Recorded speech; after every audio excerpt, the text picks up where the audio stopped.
Sir America visa shock భారతీయులపై వేటు అతి దారుణమైంది. ఇది కూడా స్వాతంత్ర దినోత్సవం సర్వసత్తాకం అనుకున్నప్పుడు సార్ 1,50,000 మంది అమెరికన్ భారతీయులు వచ్చారు సార్, మన దేశంలో ఉన్నారు. మామూలుగా వాళ్ళు ఏం చేస్తారు, వచ్చిన తర్వాత 2 నెలలకు ఏదో పెట్టుకొని వీసా కోసం స్లాట్ తీసుకొని మళ్ళీ లోపల వీసాను రిస్టోర్ చేసుకొని వెళ్తారు. 2025 డిసెంబర్లో వాళ్ళకి వీసా స్లాట్ వాళ్ళు అడిగింది. అప్పుడు వాళ్ళకి వీసా ఇంటర్వ్యూ చేయాలి.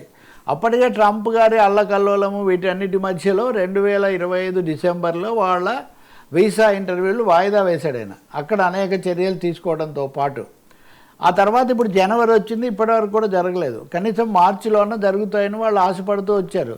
కానీ 2027 వరకు ఉండవని ప్రకటించారు. ఇప్పుడు సార్ 2027 వరకు ఉండకపోతే ఒక 3 నెలల్లో వెళ్దాము, 6 నెలల్లో వెళ్దాము, వీసా రెన్యువల్ చేసుకుందామని వచ్చినటువంటి ఈ ఉద్యోగులు లేకపోతే వీళ్ళందరూ ఏమైపోవాలి? ఉద్యోగాలు చేసుకునే వాళ్ళు ఉన్నారు, పెళ్ళిళ్ళు పెట్టుకున్న వాళ్ళు ఉన్నారు, పెళ్ళిళ్ళ కోసం రావాల్సిన వాళ్ళు, వెళ్ళవలసిన వాళ్ళు ఉన్నారు.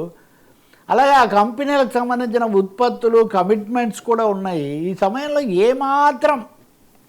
ఏమాత్రం మానవత్వం కూడా లేకుండా, బాధ్యతాయుతమైనటువంటి స్పందన లేకుండా ఒక్కసారిగా మేము చూడం, 2027 వరకు మేము చూడం పో అన్నారు. వాళ్ళ దేశం వాళ్ళది, వాళ్ళకి హక్కు ఉండొచ్చు. కానీ అంతకుముందు సాగుతున్నటువంటి ఇవన్నీ ఏమైపోవాలి? సో ఒక్కసారిగా భారతీయ ఇండియన్ అమెరికన్స్లో లేకపోతే అమెరికన్ ఇండియన్స్లో చాలా కల్లోల పరిస్థితి, చాలా విషాదకరమైన ఇబ్బందికరమైన పరిస్థితి వచ్చింది.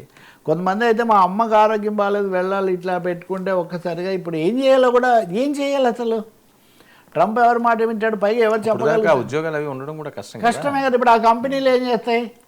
ఆ కంపెనీలు మీరు ఇదే అయిపోతున్నారు, మా అవసరం కోసం మీ బదులు ఆయన తీసుకుంటున్నాను, ఆయన బదులు మిమ్మల్ని తీసుకుంటున్నా అంటే వీడు ఇప్పటికే ఏఐ వచ్చింది, ఉద్యోగాలు పోతాయి అని రకరకాల భయాలు ఉన్నాయి. సో ఒక పిల్లికి చెలగాటం, ఎలుకకు ప్రాణసంకటం అన్నట్టు భారతీయులతో ఒక చెలగాటం ఆడే పరిస్థితి. భారతీయులను ఎందుకు అనాల్సి వస్తుందంటే ఎక్కువ మంది భారతీయులే ఉన్నారు. పైగా ఈ సమాచార సామ్రాజ్యం, ఐటీ ఎంపైర్ పెరగడానికి ఇండియన్స్ చాలా దోహదం చేశారు. ఒక్కసారిగా వీళ్ళందరినీ షాక్ చేశారు. ఇంకా ఇదే కాదు, ఇప్పుడు అమెరికాలో ఇట్లా చూస్తే కనుక అసలు వీసా రిజిమ్ ఇప్పుడు షేక్ అయిపోతుంది. దీని నెక్స్ట్ ఏంటి? డబ్బులు పెంచారు, $1,00,000 కట్టాలన్నా $10 లక్షలు కట్టాలి, అది ఒక సమస్య అట్లే ఉంది. అందులో చాలా భాగం అట్లే అర్ధంతరంగా ఉన్నాయి. నిన్న మినోపోలిస్లో అలెక్స్ ప్రీటీ అనే ఒక ఆయన్ను కాల్చి చంపేశారు. దాని మీద పెద్ద అది కూడా అమెరికాలో కదిలించేస్తూ ఉంది.